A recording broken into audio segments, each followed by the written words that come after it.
आज हम आपको एक ऐसे वैज्ञानिक की कहानी बताने जा रहे हैं जिसे इतिहास ने कभी-कभी मंदबुद्धि भी कहा, लेकिन जिसने अपनी मेहनत और लगन से दुनिया को समझ का एक नया आयाम दिया। जी हाँ, हम बात कर रहे हैं एल्बर्ट आइंस्टाइन की। आइंस्टाइन का जन्म 14 मार्च 1879 को जर्मनी के उल्म शहर में एक यहूदी परिवार में हुआ था।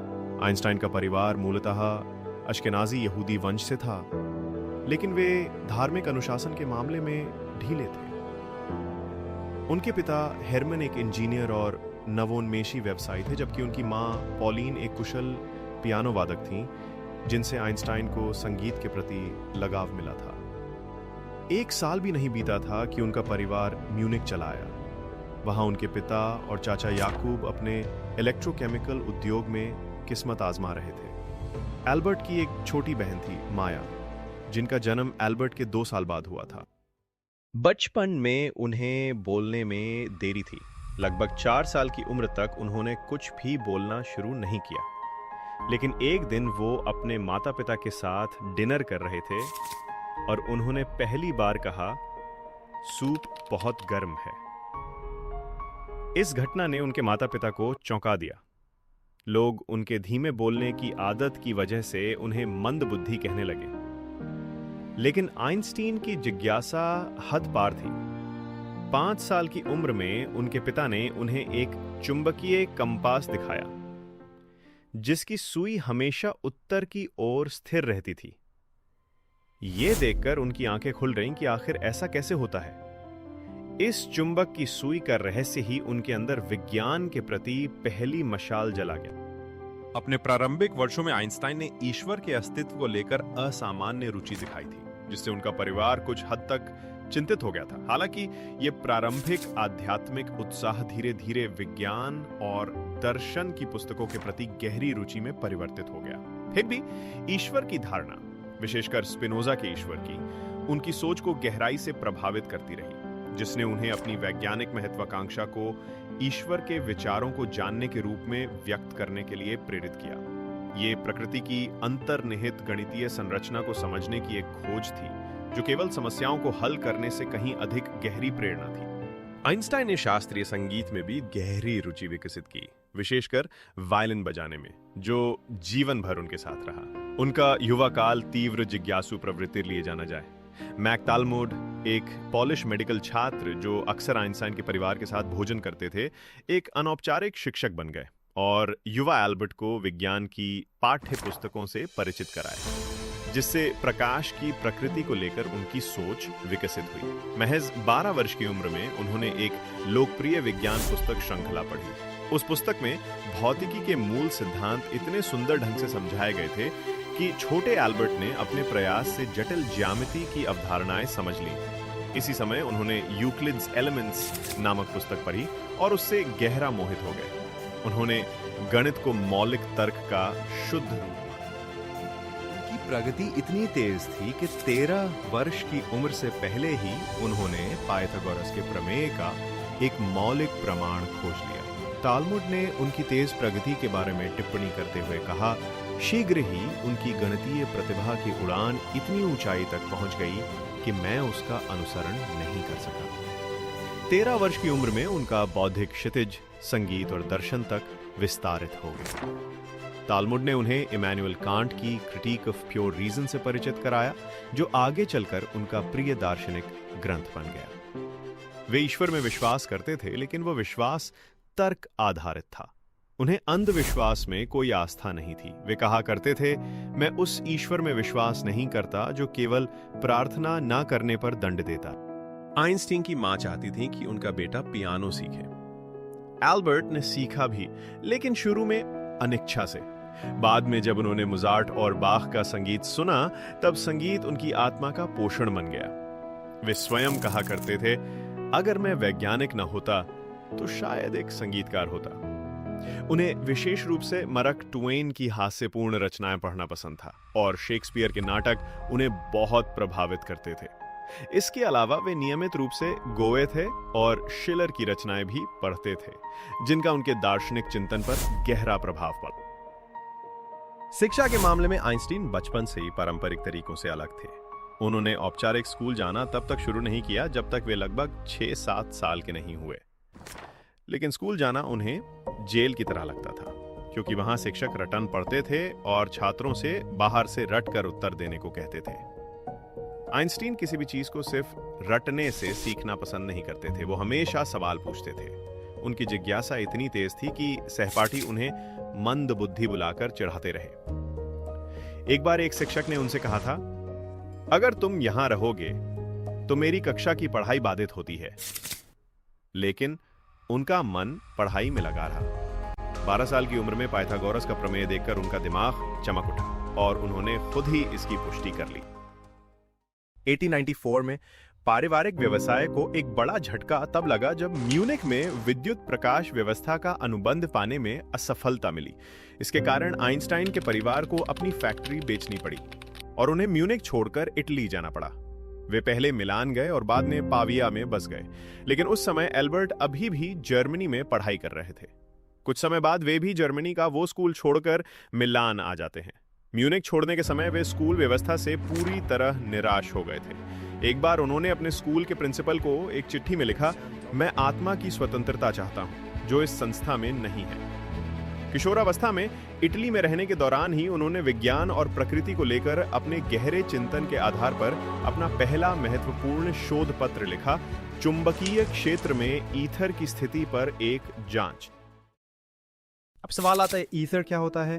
उस समय वैज्ञानिकों का मानना था कि प्रकाश या ऊर्जा जब एक जगह से दूसरी जगह जाती है तो उसे किसी अदृश्य माध्यम की जरूरत होती है, जैसे कि ध्वनि के लिए हवा। उन्होंने इस अदृश्य माध्यम को नाम दिया ईथर। यह माना जाता था कि ईथर पूरे ब्रह्मांड में फैला हुआ है और यही माध्यम प्रकाश और चुंबकीय तरंगों को ले जाने का काम करता है। यह शब्द ईथर प्राचीन ग्रीक भाषा से आया है, जहां ईथर का अर्थ था आकाश में बहने वाली शुद्ध हवा या स्वर्ग का तत्व। आइंस्टाइन के ये शोध पत्र इसी विचार पर आधारित था। उन्होंने ये जानने की कोशिश की कि अगर ईथर सच में मौजूद है तो चुंबकीय क्षेत्र के अंदर उसकी क्या भूमिका होती है। यही वो सोच थी जिसने आगे चलकर आइंस्टाइन को सापेक्षता के सिद्धांत तक पहुंचाया। 1895 में आइंस्टाइन ने ईटी ज्यूरिख, जिसे उस समय स्विस फेडरल टेक्निकल कॉलेज कहा जाता था, में प्रवेश के लिए परीक्षा दी, लेकिन पहली कोशिश में वे सफल नहीं हो सके। इसके बाद उन्होंने स्विट्जरलैंड के अराओ शहर के एक स्कूल में पढ़ाई की और 1896 में मैथ्यूरा परीक्षा उत्तीर्ण की। इस सफलता के बाद उन्हें ईटीएच ज्यूरिख में दाखिला मिल गया, जहां उन्होंने गणित और भौतिकी में अध्यापन प्रमाण पत्र प्राप्त करने की दिशा में अपनी पढ़ाई शुरू की। स्विस फेडरल पॉलिटेक्निक में पढ़ाई के दौरान उनकी कक्षा में उपस्थिति अनियमित रहती थी, लेकिन उनके दोस्त कहते थे उनका एक लेक्चर सुनना 10 किताबें पढ़ने के बराबर है। वे कई बार प्रोफेसरों से बहस में उलझ जाते थे। ग्रॉसमैन के दिए गए क्लास नोट्स के सहारे ही वे कई परीक्षाएं पास कर पाए। उनके मित्र बने मार्शल ग्रॉसमैन, जिन्होंने आगे चलकर कई बार उनकी सहायता की। आइंस्टाइन की सहपाठी थी मिलेवा मारीच, जो बाद में उनकी पत्नी बनी। मिलेवा की विचारशीलता और तर्कशील दृष्टिकोण से आइंस्टाइन अत्यंत प्रभावित हुए थे। 1900 में उन्होंने गणित और भौतिकी में अध्यापन की डिप्लोमा डिग्री प्राप्त की और ईटीएच ज्यूरिख से स्नातक हुए। और डिप्लोमा तो पास हुआ लेकिन तुरंत कोई नौकरी नहीं मिली। यहीं पे उन्होंने अपने जीवन की सबसे प्रिय कल्पनाओं में से एक पर आधारित एक रचना लिखी, जिसका नाम था प्रकाश किरण पर सवार होकर यात्रा करने का एक विचार प्रयोग। उन्होंने अपने मित्र कॉनराड हैबिसेट और मॉरिस सोलोविन के साथ मिलकर ओलंपिया एकेडमी की स्थापना की। एक ऐसा समूह जो लगभग हर दिन दर्शन और साहित्य पर चर्चा करने के लिए एकत्र होता था। ज्यूरिख स्कूल में पढ़ाई के दौरान आइंस्टाइन का रिश्ता उनकी सहपाठी सर्बियाई भौतिक विज्ञान की छात्रा मिलेवा मारीच से बन गया। उनके माता पिता इस संबंध का तीव्र विरोध करते थे, खासकर मारीच की जातीय पृष्ठभूमि के कारण। इस अस्वीकृति के बावजूद आइंस्टाइन मारीच से मिलते रहे और उनके बीच का पत्राचार आइंस्टाइन के कई नवोदित वैज्ञानिक विचारों को साझा करने का माध्यम बना। 1901 में मारीच गर्भवती हो गई। बदनामी से बचने के लिए वह 1902 की जनवरी में अपने पैतृक शहर चली गईं। उनकी अविवाहित पुत्री लिजरल का जन्म 1902 की शुरुआत में हुआ। उसकी आगे की जिंदगी के बारे में अधिकतर बातें आज भी अज्ञात बनी हुई हैं।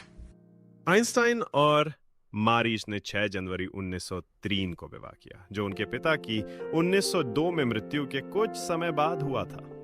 उनके 2 बेटे हुए, हांस एल्बर्ट 1904 में जन्मे, जो आगे चलकर एक प्रसिद्ध हाइड्रोलिक इंजीनियर बने, और एडवर्ड 1910 में जन्मे, जिन्हें बाद में स्किज़ोफ्रेनिया नामक मानसिक बीमारी हो गई। 1912 में आइंस्टाइन के और उनकी चचेरी बहन एल्सा लोवेंटल के बीच प्रेम संबंध शुरू हो गए। पहली पत्नी से दूरी बढ़ने लगी और 1914 में वो बर्लिन चले गए, जबकि मिलीवा अपने 2 बेटों के साथ वापस ज्यूरिख चली गई। अंततः 14 फरवरी 1919 को आइंस्टाइन और मिलीवा का तलाक हो गया।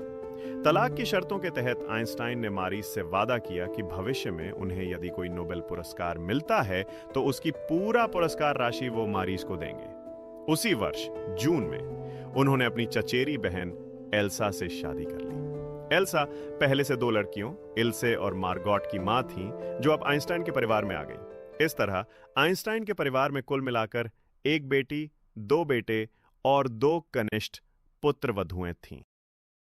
व्यक्तिगत जीवन में कई भावनात्मक मोड़ और परिवर्तन आए। विवाह, संतानों का जन्म, फिर बिछड़ाव और एक नया संबंध। लेकिन इन सब के बीच आइंस्टाइन का वैज्ञानिक जीवन भी आगे बढ़ता रहा।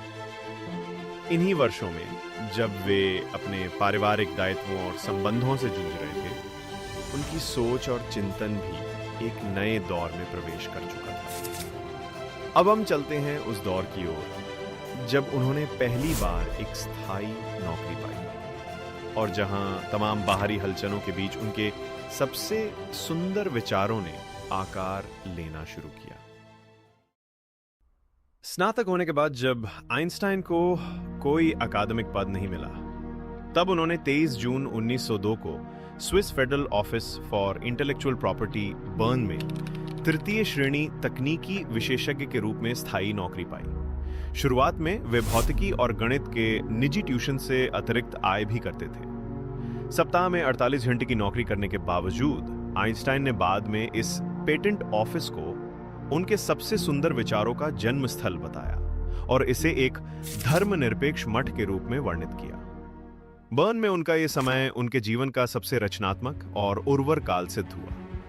वे नियमित रूप से शहर की और विश्वविद्यालय की लाइब्रेरी में जाते थे और प्राकृतिक विज्ञान समिति के सदस्य भी बने। इसी समय के दौरान उन्होंने 1905 में ज्यूरिख विश्वविद्यालय में अपना डॉक्टोरल शोध पत्र भी जमा किया।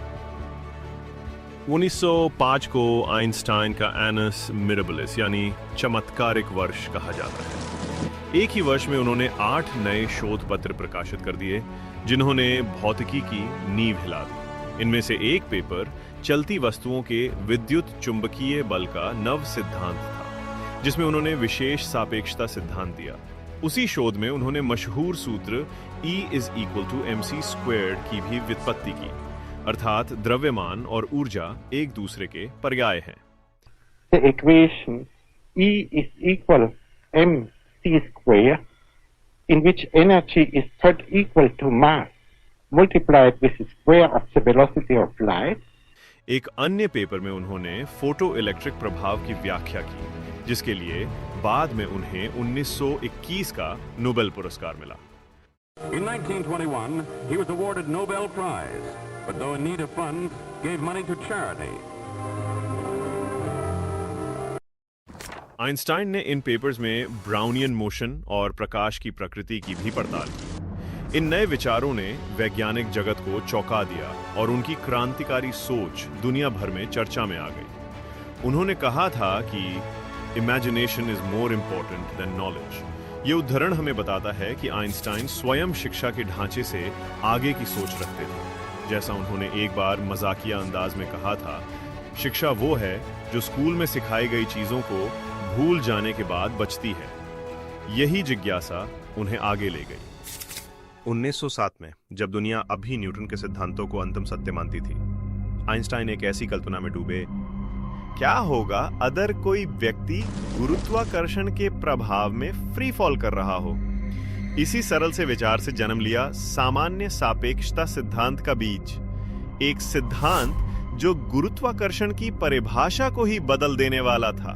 न्यूटन ने गुरुत्वाकर्षण को दो वस्तुओं के बीच एक अदृश्य बल के रूप में परिभाषित किया था, पर आइंस्टाइन ने कहा यह बल नहीं है, बल्कि समय और स्थान स्वयं झुक जाते हैं। द्रव्यमान किसी भी वस्तु के चारों ओर स्पेस टाइम की बनावट को मोड़ देता है, और यही वक्रता वो बल है जिसे हम गुरुत्वाकर्षण कहते हैं। 1915 के नवंबर में आइंस्टाइन ने बर्लिन की एकेडमी में अपने सिद्धांत की अंतिम गणनाएं प्रस्तुत की, और मार्च 1916 में अनालीन दर फिजिक में उनका ऐतिहासिक लेख प्रकाशित हुआ। उनका यह सिद्धांत गणितीय दृष्टि से जटिल था, पर इसके प्रभाव गहरे और युगांतरकारी थे। इस सिद्धांत की सबसे अद्भुत भविष्यवाणी थी, प्रकाश की किरणें भी गुरुत्वाकर्षण से प्रभावित हो सकती हैं। आइंस्टाइन ने गणना की थी कि यदि कोई तारा सूर्य के करीब से दिखाई दे तो उसकी किरणें सूर्य के गुरुत्व से मुड़ जाएंगी। 29 मई 1919 को सूर्य ग्रहण के दौरान ब्रिटिश खगोलविद सर आर्थर एडिंगटन ने यह प्रयोग अंजाम दिया। सूर्य के चारों ओर चमकते तारों की स्थिति की तुलना सूर्य ग्रहण के पहले और बाद में की गई, और परिणाम चौंकाने वाले थे। तारों की किरणें वाकई मुड़ गई थीं, ठीक वैसा जैसा आइंस्टाइन ने भविष्यवाणी की थी। यह क्षण विज्ञान के इतिहास में क्रांति का प्रतीक बना। न्यूटन की सदियों पुरानी गुरुत्वाकर्षण की व्याख्या को आइंस्टाइन ने एक व्यापक, सटीक और ब्रह्मांडीय पैमाने पर विस्तारित रूप में बदल दिया। अब गुरुत्वाकर्षण एक बल नहीं बल्कि स्पेस टाइम की ज्यामिति बन गई। इस पुष्टि ने आइंस्टाइन को एक रात में वैश्विक ख्याति दिला दी। अखबारों ने लिखा, न्यूटन ओवरथ्रोन, यानी न्यूटन को हटा दिया गया। पर सच्चाई ये थी कि आइंस्टाइन ने न्यूटन को पूरी तरह नकारा नहीं, बल्कि यह दिखाया कि न्यूटन का सिद्धांत केवल कम गुरुत्व वाले, धीमी गति वाले पिंडों के लिए सही था, जबकि उनकी खुद की गणनाएं ब्रह्मांड के बड़े पैमानों, तीव्र गति और विशाल गुरुत्व के लिए सही बैठती हैं। इस सिद्धांत के साथ आइंस्टाइन केवल एक वैज्ञानिक नहीं रहे, वह ब्रह्मांड की गहराई में झांकने वाला एक दूरदर्शी विचारक बन चुके थे। जनरल रिलेटिविटी ने न केवल गुरुत्वाकर्षण को बल्कि ब्लैक होल्स, टाइम डायलेशन और ब्रह्मांड के विस्तार जैसे अनगिनत अवधारणाओं को जन्म दिया, जिन्होंने आधुनिक भौतिकी की नींव को नई दिशा दी। इस दौरान उनकी वैज्ञानिक उपलब्धियों के लिए उन्हें नोबेल पुरस्कार मिला। नोबेल समिति ने 1921 का भौतिकी पुरस्कार आइंस्टाइन को फोटो इलेक्ट्रिक प्रभाव की खोज के लिए प्रदान किया। दिलचस्प बात यह है कि नोबेल 2 साल बाद 1922 में दिया गया, क्योंकि उस समय राजनीतिक और तकनीकी कारणों से विलंब हुआ। हालांकि लोगों को अक्सर लगता है कि आइंस्टाइन ने यह पुरस्कार सापेक्षता सिद्धांत के लिए जीता, पर सच यह है कि उन्हें विशेष रूप से फोटो इलेक्ट्रिक प्रभाव की व्याख्या के लिए सम्मानित किया गया। लेकिन आइंस्टाइन केवल समीकरणों तक सीमित नहीं थे। उनकी जिज्ञासा ब्रह्मांड की संरचना से भी परे सत्य, सौंदर्य और चेतना की गहराइयों तक पहुंचती थी। वो विज्ञान और दर्शन के बीच की दीवार को तोड़ना चाहते थे, और इसी खोज ने उन्हें कुछ अद्भुत दार्शनिक संवादों की ओर अग्रसर किया। ऐसा ही एक ऐतिहासिक क्षण था जब दो महान आत्माएं रविंद्रनाथ ठाकुर और एल्बर्ट आइंस्टाइन पहली बार एक दूसरे के सामने बैठी। विज्ञान और दर्शन, पश्चिम और पूर्व, एक ही कमरे में आमने सामने।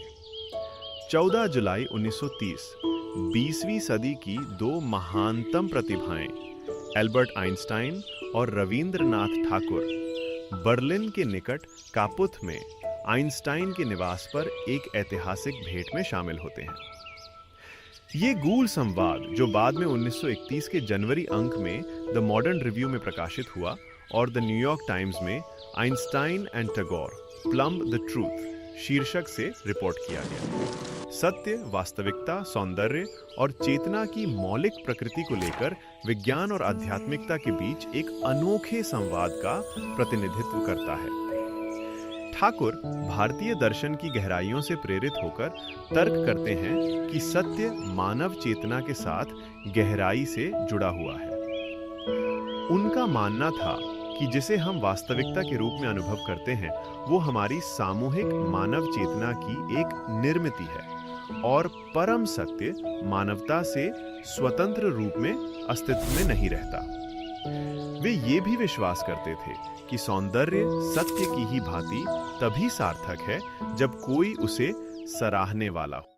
इसके विपरीत आइंस्टाइन एक वस्तुनिष्ठ यथार्थ और शाश्वत सत्य पर विश्वास रखते थे जो मानवीय अनुभूति से परे मौजूद है। वे तर्क करते हैं कि कुछ सत्य, जैसे कि ज्यामिति में पाइथागोरस का प्रमेय, मानव अस्तित्व से स्वतंत्र रूप से सत्य है। सौंदर्य पर चर्चा करते हुए उन्होंने प्रश्न किया, यदि अपोलो बेल्वेडेर की मूर्ति को देखने वाला कोई ना हो तो क्या वो फिर भी सुंदर कहलाएगी? चर्चा का एक विशेष क्षण तब आता है जब आइंस्टाइन ठाकुर की सापेक्ष सत्य की अवधारणा पर चौंक कर कहते हैं, तो इसका मतलब मैं आपसे अधिक धार्मिक हूं? ठाकुर मुस्कुराकर उत्तर देते हैं, मेरा धर्म मेरे अति व्यक्तिगत आत्म के माध्यम से सार्वभौमिक मानव आत्मा से जुड़ना है। हालांकि उनके दृष्टिकोण कई बार एक दूसरे से विपरीत थे, फिर भी यह संवाद आपसी जिज्ञासा और गहन सम्मान से भरपूर था। आइंस्टाइन बाद में इस वार्ता को संचार की कठिनाइयों के कारण कुछ हद तक असफल बताते हैं, लेकिन ठाकुर इस मुलाकात को अधिक सकारात्मक दृष्टि से देखते हैं। वे आइंस्टाइन की जिज्ञासु प्रकृति और चर्चा की गंभीरता की सराहना करते हैं। इसके बाद वे कम से कम 3 बार और मिले और उनके बीच दार्शनिक विचारों का आदान प्रदान जारी रहा। ठाकुर की आइंस्टाइन के प्रति श्रद्धा उनके शब्दों में स्पष्ट झलकती है। 20वीं सदी की शुरुआत, विज्ञान की दुनिया एक क्रांति से गुजर रही थी। क्वांटम यांत्रिकी के नए नियम बन रहे थे और उन नियमों की रचना में एक भारतीय वैज्ञानिक की भूमिका थी जो समय के साथ इतिहास का हिस्सा बन गए। सत्येंद्र नाथ बोस, कोलकाता विश्वविद्यालय के एक प्रतिभाशाली प्रोफेसर, उन्होंने फोटॉन के व्यवहार पर एक पेपर लिखा जो पारंपरिक क्लासिकल भौतिकी के विरुद्ध था, लेकिन इस पेपर को कोई पत्रिका स्वीकार नहीं कर रही थी। बोस ने हार नहीं मानी। उन्होंने वो पेपर सीधे उस व्यक्ति को भेजा जो इस युग का सबसे बड़ा वैज्ञानिक माना जाता था, एल्बर्ट आइंस्टाइन। आइंस्टाइन ने उस पेपर को पढ़ा और चौंक गए। बोस ने जो गणितीय दृष्टिकोण अपनाया था वो एक नए युग की शुरुआत थी। आइंस्टाइन ने न केवल पेपर को जर्मन में अनुवाद कर प्रसिद्ध पत्रिका में प्रकाशित करवाया, बल्कि इस विचार को परमाणुओं और कणों के व्यवहार पर भी लागू किया। यहीं से जन्म हुआ बोस आइंस्टाइन सांख्यिकी का, एक ऐसा विचार जिसने बाद में बोस आइंस्टाइन कंडेंसेट जैसे पदार्थों की खोज की नींव रखी। 1927 ब्रसेल्स, बेल्जियम में आयोजित सॉल्वे कॉन्फ्रेंस विज्ञान के इतिहास का एक ऐतिहासिक क्षण था, जहां Einstein, Niels Bohr, Max Planck, Marie Curie जैसे महान वैज्ञानिक एकत्रित हुए थे। यह सम्मेलन उस युग का प्रतीक था जब विज्ञान अपने स्वर्णिम दौर में था और मानव बुद्धि की चरम सीमा एक ही फ्रेम में सजी हुई थी। इस सम्मेलन में आइंस्टाइन और नील्स बोहर के बीच क्वांटम सिद्धांत को लेकर हुई वैचारिक बहसें आज भी विज्ञान में गहराई से याद की जाती हैं, जिनमें आइंस्टाइन का प्रसिद्ध कथन God does not play dice यहीं से चर्चित हुआ। इसी दौर में भारतीय वैज्ञानिक सत्येंद्र नाथ बोस और आइंस्टाइन द्वारा विकसित बोस आइंस्टाइन सांख्यिकी ने क्वांटम भौतिकी को नई दिशा दी, ये दर्शाते हुए कि ज्ञान की कोई सीमा नहीं है, न भाषा की न भूगोल की। एक भारतीय शिक्षक और एक जर्मन वैज्ञानिक दो अलग पृष्ठभूमियों से होकर भी एक ही लक्ष्य की ओर अग्रसर थे, सत्य की खोज। और यही विज्ञान की सबसे सुंदर परिभाषा है। जहां एक ओर आइंस्टाइन विज्ञान की सीमाओं को चुनौती दे रहे थे, वहीं उनके विचारों की गहराई राजनीति, नैतिकता और मानवता तक भी पहुंच चुकी थी। और यही उन्हें जोड़ता है एक और महात्मा से, मोहनदास करमचंद गांधी से। आइंस्टाइन जो विज्ञान की दुनिया के एक महान चिंतक थे, महात्मा गांधी से गहराई से प्रभावित थे। उन्होंने गांधी जी को आने वाली पीढ़ियों के लिए एक आदर्श बताया था। यह ऐतिहासिक संबंध पहली बार 27 सितंबर 1931 को स्थापित हुआ, जब विल्फ्रेड इज़राइल अपने भारतीय अतिथि वीए सुंदरम को लेकर आइंस्टाइन से मिलने कैपुथ नामक एक छोटे से शहर में उनके ग्रीष्मकालीन निवास पर पहुंचे। इस मुलाकात के दौरान आइंस्टाइन ने गांधी जी के लिए एक छोटा सा पत्र लिखा, जो सुंदरम के माध्यम से गांधी जी तक पहुंचा। गांधी जी ने भी उस पत्र का उत्तर शीघ्र ही भेजा। हालांकि आइंस्टाइन और गांधी जी की प्रत्यक्ष भेंट नहीं हो सकी, लेकिन उनके बीच एक गहरा वैचारिक और भावनात्मक जुड़ाव स्थापित हो चुका था, और यह संभव हुआ विल्फ्रेड इज़राइल की पहल के कारण।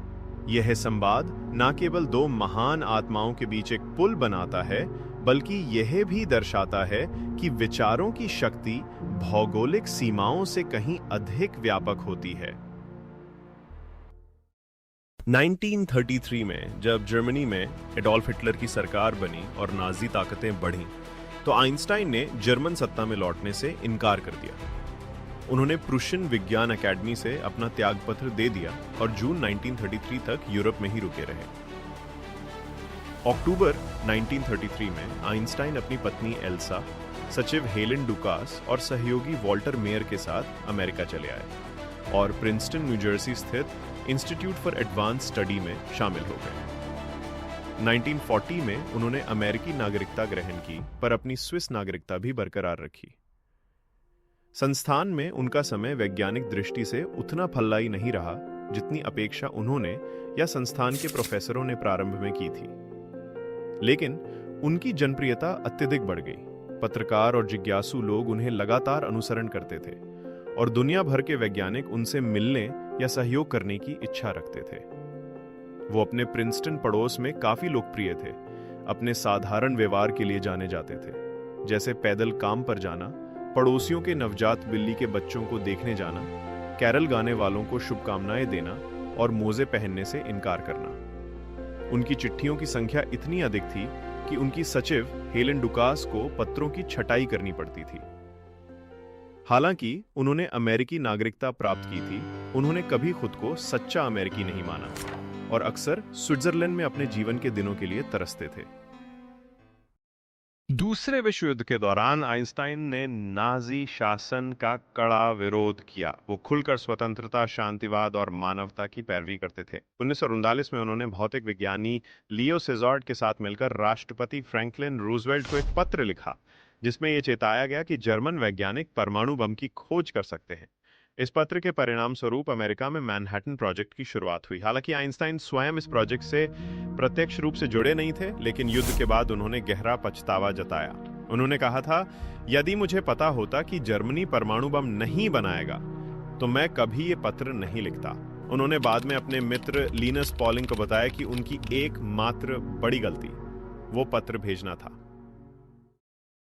आइंस्टाइन 1945 में जापान पर परमाणु बम के अमेरिकी प्रयोग की योजना से अवगत नहीं थे। जब उन्हें हिरोशिमा पे बमबारी की खबर मिली, कहा था, दुनिया इसके लिए तैयार नहीं है। वे जीवन भर एक स्पष्टवादी, शांतिवादी रहे। उन्होंने सैन्य व्यवस्था से घृणा की और आदेश के अधीन वीरता, निरर्थक हिंसा और देशभक्ति के नाम पर की जाने वाली सारी घृणित मूर्खताओं की भावुक आलोचना करते थे। परमाणु बम के उपयोग की जानकारी मिलते ही वे परमाणु निरस्त्रीकरण के एक मुखर समर्थक बन गए। उन्होंने प्रसिद्ध रूप से कहा था, समय आ गया है जब मानवता को युद्ध का परित्याग करना होगा। अंतर्राष्ट्रीय समस्याओं के समाधान के लिए युद्ध अब तर्कसंगत विकल्प नहीं है। 1945 के दिसंबर में उन्होंने टिप्पणी की थी, युद्ध जीत लिया गया है लेकिन शांति नहीं आई। अपने जीवन के अंतिम दशक उन्होंने परमाणु निरस्त्रीकरण के उद्देश्य को समर्पित कर दिया, अंतर्राष्ट्रीय सहयोग को प्रोत्साहित किया और सभी परमाणु हथियारों के उन्मूलन के पक्ष में जोरदार ढंग से बोले और लिखा। 1948 में उन्होंने और लियो सेलार्ड ने मिलकर emergency committee of atomic scientists, आपात परमाणु वैज्ञानिक समिति की सह स्थापना की। 1930 के दशक से लेकर मृत्यु तक आइंस्टीन के राजनीतिक कार्यों का एक प्रमुख केंद्र था अंतर्राष्ट्रीय सहयोग को बढ़ावा देना। उन्होंने लीग ऑफ नेशंस की जगह एक नई वैश्विक संस्था के निर्माण की वकालत की और बाद में संयुक्त राष्ट्र में सुधार के पक्ष में भी मुखर रहे। वे दृढ़ता से मानते थे कि अत्यधिक राष्ट्रवाद से लड़ने के लिए एक एकीकृत वैश्विक सरकार आवश्यक है। उन्होंने अपने वैश्विक दृष्टिकोण को व्यक्त करते हुए प्रसिद्ध रूप से कहा था, मैं नस्ल से एक यहूदी हूं, नागरिकता से एक स्विस और स्वभाव से एक इंसान, और केवल एक इंसान जिसे किसी भी राष्ट्र या राज्य के प्रति विशेष लगाव नहीं है। वे नागरिक अधिकारों और अभिव्यक्ति की स्वतंत्रता की सुरक्षा के महत्व पर लगातार जोर देते थे। 1940s के दशक के अंत में उन्होंने national association for the advancement of coloured people NAACP से जुड़ाव किया और जर्मनी में यहूदियों के उत्पीड़न की तुलना अमेरिका में अश्वेतों के साथ होने वाले व्यवहार से की। 1952 में उन्होंने एक उल्लेखनीय निर्णय लेते हुए इजरायल के प्रधानमंत्री डेविड बेन गुरियन द्वारा प्रस्तावित इजरायल के राष्ट्रपति पद को स्वीकार करने से इनकार कर दिया। उनके व्यक्तित्व में ह्यूमर भी भरपूर था। उनकी 72वीं सालगिरह के मौके पर जब एक रिपोर्टर ने उनसे मुस्कुराने को कहा तो आइंस्टाइन ने चिढ़ाकर जीभ निकाली। यह दृश्य फोटोग्राफर आर्थर सासे ने कैमरे में कैद कर लिया। आइंस्टाइन को वो तस्वीर इतनी पसंद आई कि उन्होंने इसके कई प्रिंट बनवाए और मित्रों को हस्ताक्षर कर भेजे। एक प्रसिद्ध किस्सा यह भी है कि उनके ड्राइवर को उनके लेक्चर इतने याद हो गए थे कि उसने मजाक में कहा, डॉक्टर आइंस्टाइन, मैं ही आज लेक्चर दे देता हूं। ये कहानी ऐतिहासिक रूप से प्रमाणित नहीं है, लेकिन इससे आइंस्टाइन की उन्मुक्तता और हास्य बुद्धि की झलक मिलती है। अपने जीवन के अंतिम वर्षों में आइंस्टाइन ने यूनिफाइड फील्ड थियरी पर काम किया, एक ऐसा सिद्धांत जो गुरुत्वाकर्षण और विद्युत चुंबकीय बल को एक सूत्र में बांध सके, लेकिन वे इसे पूर्ण रूप से सिद्ध नहीं कर पाए। 17 अप्रैल 1955 को उनकी पेट की धमनी एओर्टिक एन्यूरिज्म फट गई और 18 अप्रैल को प्रिंसटन हॉस्पिटल में उनका निधन हो गया। उनकी मृत्यु से पहले कहे गए अंतिम शब्द जर्मन में थे, जिन्हें पास मौजूद नर्स समझ नहीं सकी। उन्होंने अपनी अंतिम इच्छा व्यक्त की कि उनका शरीर दफनाया ना जाए, बल्कि उनका दाह संस्कार कर राख को एक गुप्त स्थान पर प्रवाहित किया जाए। जब एल्बर्ट आइंस्टाइन का निधन हुआ तो प्रिंसटन हॉस्पिटल के पैथोलॉजिस्ट डॉक्टर थॉमस हार्वे ने बिना परिवार की अनुमति के उनका मस्तिष्क निकाल लिया। ये कदम विवादास्पद था क्योंकि आइंस्टाइन की मृत्यु के बाद उनका मस्तिष्क नैदानिक उपयोग के बजाय वैज्ञानिक अध्ययन के लिए संरक्षित किया गया था। हार्वे ने मस्तिष्क को कई टुकड़ों में काटकर फॉर्मेलिन में भरा और उसे जीवन भर अपने पास रखा। 1978 और उसके बाद कई वैज्ञानिकों ने उन टुकड़ों का माइक्रोस्कोपिक अध्ययन किया, जिसके परिणाम स्वरूप मस्तिष्क की कुछ विशेष संरचनात्मक विशेषताएं सामने आईं, जैसे न्यूरॉन्स के आकार में भिन्नता। हालांकि इस पूरे अध्ययन की विधि और नैतिकता पर आज भी बहस होती है, लेकिन ये घटना आइंस्टाइन की जिज्ञासा और उनके मस्तिष्क को लेकर लोगों की अतिशय रुचि को दर्शाती है। इस पूरी यात्रा में आइंस्टाइन ने सिखाया कि असफलता और चुनौतियां इंसान को कमजोर नहीं करती, बल्कि उसे और मजबूत बनाती हैं। आरंभ में मंद बुद्धि कहे जाने वाला यह लड़का साबित कर गया कि कल्पना और जिज्ञासा से हर मुश्किल आसान हो सकती है। जिज्ञासा और कल्पना से असंभव को भी संभव किया जा सकता है। विज्ञान और मानवता का संगम ही सच्ची प्रगति का मार्ग है। जैसा आइंस्टाइन ने कहा, जिंदगी एक साइकिल चलाने की तरह है। अपना बैलेंस बनाए रखने के लिए चलते रहना पड़ता है। उनकी इसी जीवन दृष्टि ने न केवल भौतिकी की दुनिया को बदल दिया, बल्कि मानवता को भी ज्ञान और शांति का संदेश दिया। आइंस्टाइन के प्रेरणादायक विचार आज भी हम सब के लिए मशाल की तरह है। दुनिया उन लोगों से नष्ट नहीं होगी जो बुरा करते हैं, बल्कि उनसे जो उन्हें देखकर भी कुछ नहीं करते। धन्यवाद दोस्तों। अगर आपको यह वीडियो पसंद आया हो तो लाइक और शेयर करें और हमारे चैनल को सब्सक्राइब करना ना भूलें। अगर आप अपनी जिंदगी में कुछ बड़ा करना चाहते हैं, अगर आप सफल लोगों की सोच, उनकी रणनीति और उनके जीवन के रहस्य जानना चाहते हैं, तो आप बिल्कुल सही जगह पर आए हैं। यह चैनल सक्सेस इन लाइफ आपको सिखाएगा कैसे महान लोग सोचते हैं, कैसे साधारण इंसान असाधारण बनते हैं और कैसे आप अपने सपनों को हकीकत में बदल सकते हैं। यहां आपको मिलेंगे प्रेरणादायक जीवनियां, बेस्ट सेल्फ हेल्प बुक्स के आसान सारांश और वो ज्ञान जो आपकी सोच, समय और भविष्य तीनों को बदल देगा। तो तैयार हो जाइए अपनी सोच बदलने और सक्सेस की राह पर चलने के लिए। अगर आपको आज का यह वीडियो पसंद आया हो और इससे आपको सीखने या आगे बढ़ने की प्रेरणा मिली हो तो वीडियो को लाइक जरूर करें। अपने दोस्तों और परिवार के साथ इसे शेयर करें ताकि वो भी सफलता की इस यात्रा का हिस्सा बन सकें। और ऐसी ही प्रेरणादायक कहानियां, बुक समरी और जीवन बदल देने वाला ज्ञान पाने के लिए चैनल सक्सेस इन लाइफ को अभी सब्सक्राइब करें और बेल आइकन दबाना न भूलें। मिलते हैं अगले वीडियो में एक नई सीख और नई सफलता की कहानी के साथ।